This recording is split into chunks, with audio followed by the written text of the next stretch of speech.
The recent kidnapping of 4 Americans in Mexico highlights the growing number of Americans traveling to other countries for medical procedures, commonly known as medical tourism. Joining us now is Dr.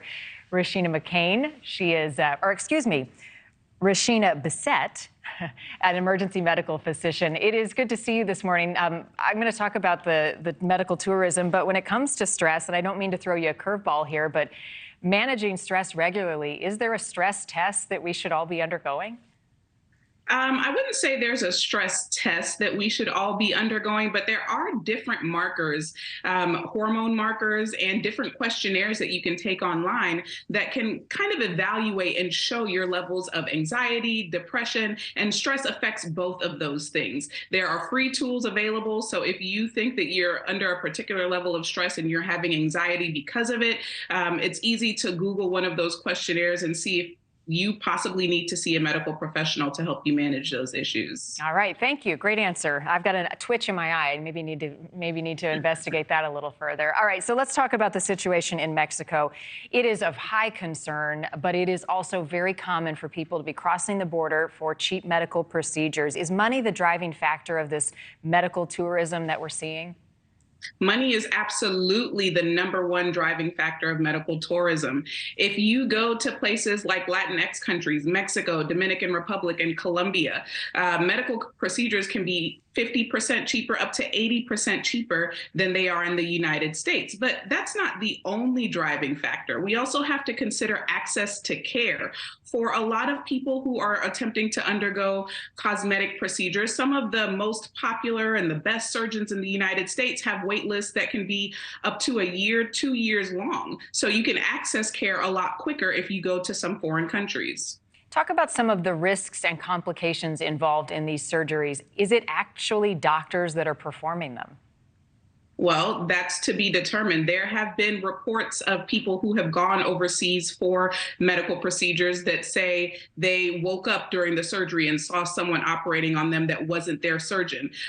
There have been reports of botched procedures, so results not turning out appropriately, infections after surgeries. There are a lot of different issues that can happen if you have surgery in the United States, but those issues are compounded and multiplied if you go to a foreign country where you may not know the language or the protocols. Right. And I mean, there's even TV shows. We were talking about it this morning, botched, right? It's so common that people come back here and have complications and need them fixed. Have you run into patients in that situation? Absolutely. They wind up in the emergency departments because they don't know what to do and they don't have access to the person that did their procedure. And what people don't realize is that surgeons relatively are territorial. So if they have a patient that has a complication, they want to be the ones to fix it. On the flip side of that, if another surgeon caused your complication, it can sometimes be very difficult to find someone else who is willing to fix it.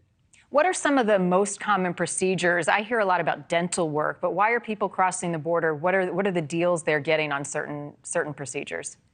Oh, the list goes on and on. They go for dental work, so veneers or dental implants. They go for cosmetic surgery, tummy tucks and liposuctions, general surgery, including gastric sleeve for weight loss reduction, even orthopedic surgery, such as joint replacements. Singapore has a huge medical tourism industry for oncology care, so cancer treatments.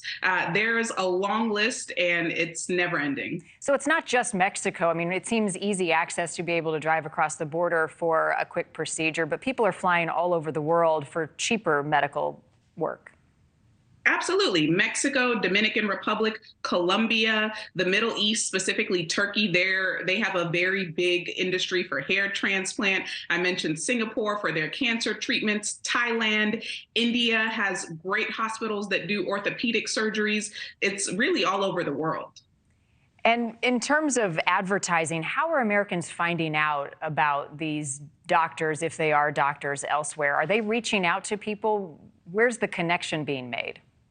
Well, there are different companies that offer guidance. So, Patients Without Borders is one of those companies that will kind of, help you tailor the treatment that you need and help you find places to go get those treatments. But really, I think by and far, it's word of mouth.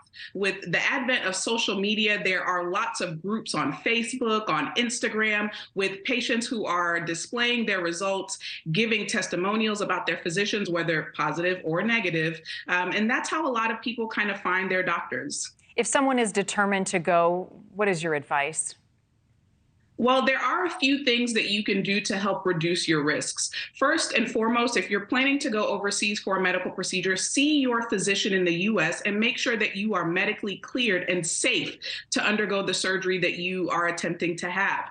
Make sure that you have international travel health insurance. And along with that, make sure that it covers medical evacuation so that if things go awry while you're overseas, you can get back to the United States safely to handle those complications. Surgery is not just about the procedure that you have on the day that you wheel into the operating room. It also involves the post-operative care and managing any issues or complications. So make sure that you are staying in the country that you have your procedure for long enough so that you can follow up with the surgeon there. And of course, when you're finished with your procedure, attempt to get medical records translated into English if possible so that you can bring back to the United States. Just in case there are any issues, your physicians here can see exactly what was done. So much important information. Dr. Richina Bicette-McCain, thank you for watching. Go to newsnationnow.com to find NewsNation on your television provider. And don't forget to click the red subscribe button below to get more of NewsNation's fact-driven, unbiased coverage.